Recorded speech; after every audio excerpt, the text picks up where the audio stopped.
Hey guys, welcome to the NRL in Vegas preview. In this video, I'm going to go through my two main bets for the Rabbitohs against Seagulls and the Roosters against the Broncos. Firstly, a couple of things that I'm keeping in mind when approaching betting on these games is, firstly, obviously they're playing the game in Vegas, and because of that, the field they're going to be playing on is slightly smaller. It's 5 meters narrower across the field, and then also 5 meters shorter lengthways. So what that creates in the NRL, it's going to create more compressed defenses. Like, there's not going to be as much room to move and slide across the field, which a lot of the time that's going to constitute lower scoring games because, there's not as much space on the field for players to make breaks.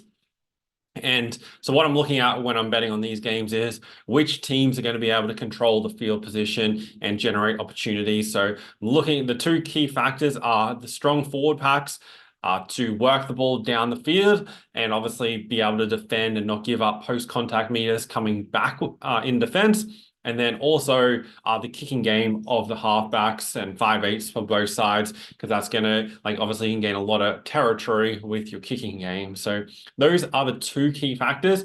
And even though it's probably going to lean itself to lower scoring games due to those, I am very, very aware that this being the NRL, they want to showcase the sport in America. They're going to want an exciting, flashy, high-scoring kind of game. So I'm anticipating it's going to be reffed, looking for points, looking for exciting plays, and those kind of things. So I'm definitely staying away from the total points markets, even though I kind of did like the overs in both games, particularly the Manly Rabbitohs game.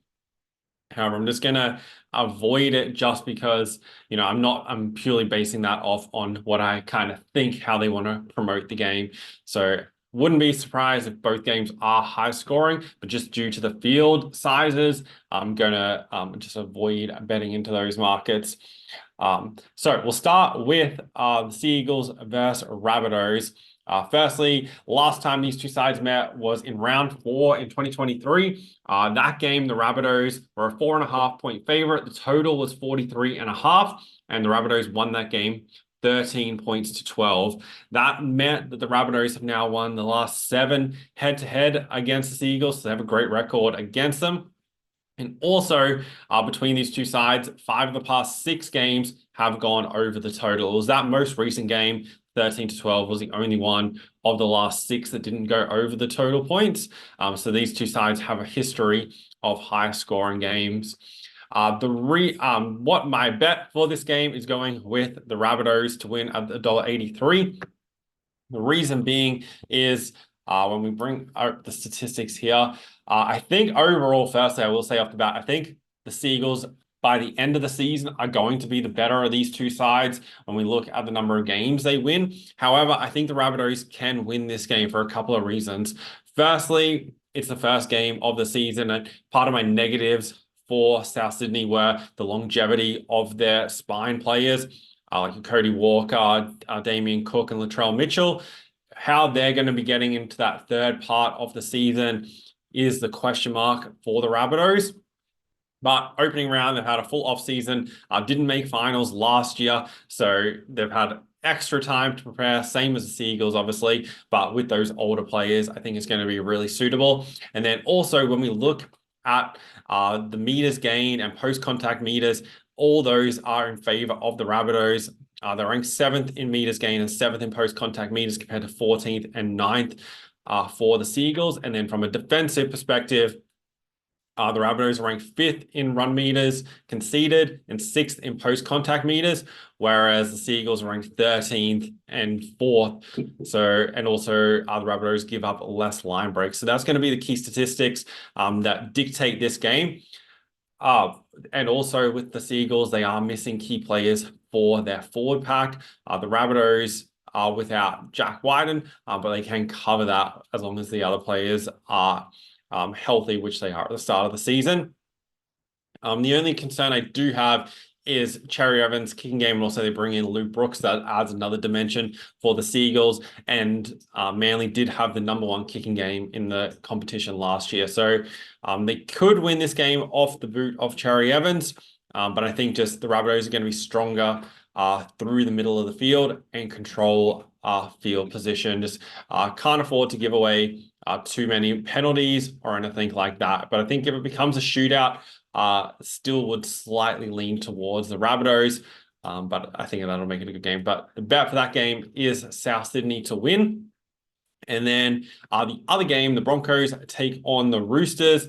These two sides only met once last season in round 22. It was at the Gabba. The Broncos won that game 32 points to 10. Broncos started $1.38 for that matchup, 8.5-point favorites, and the total was 44.5 points. That game being played late in the season. That was the only game the Roosters lost. The only game the Roosters lost during that final part of the season is going into the finals. So Broncos obviously went through to the grand final and lost it. I'm very interested to see how they come back this season. They obviously lose key players. Roosters have a lot of expectation on them to improve. As mentioned in the season preview, both these sides are top defensive teams. Broncos ranked 2nd in points conceded. Roosters ranked 6th. Meters conceded per play. So partially the reason why I'm going to take the Roosters plus 4.5. So on Bet365 on the alternate lines, you can get Roosters plus 4.5, $1.72. This is right now still about 24 hours before this game starts. So the line could drift slightly further. It's currently at plus 3.5. I'd take plus 4, but right now I can only get plus 4.5. Reason I'm going with the Roosters, I think they're going to be stronger defensive forward pack, not giving up as many meters through the middle. You can see they're ranked 6th and 8th, and also 2nd in line breaks conceded, where Broncos, other than line breaks conceded, where they're ranked 3rd, struggle giving up meters through the middle. So the Roosters forward pack needs to lead from the front, give their playmakers opportunities, which they didn't do as much last season, and I think they can improve on that this year.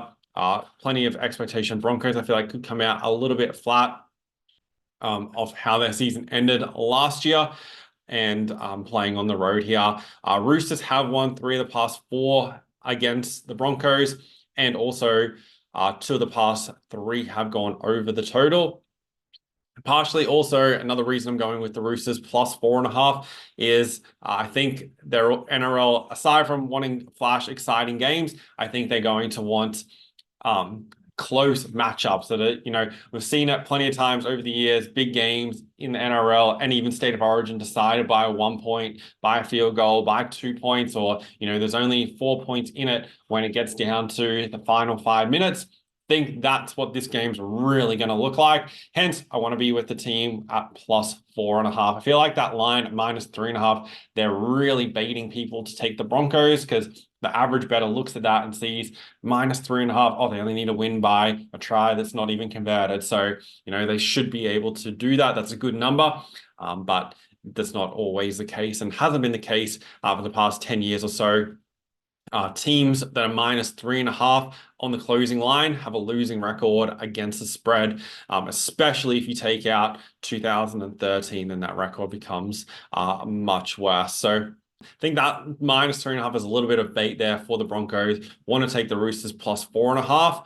So the 2 plays for the games in Vegas, Roosters plus 4.5, $1.72, and the Rabbitohs $1.83 to win their matchups. If you're following along, good luck. Make sure you subscribe and come back. I'm going to be posting videos all season long, previewing games, also coming up for next week and right throughout the season.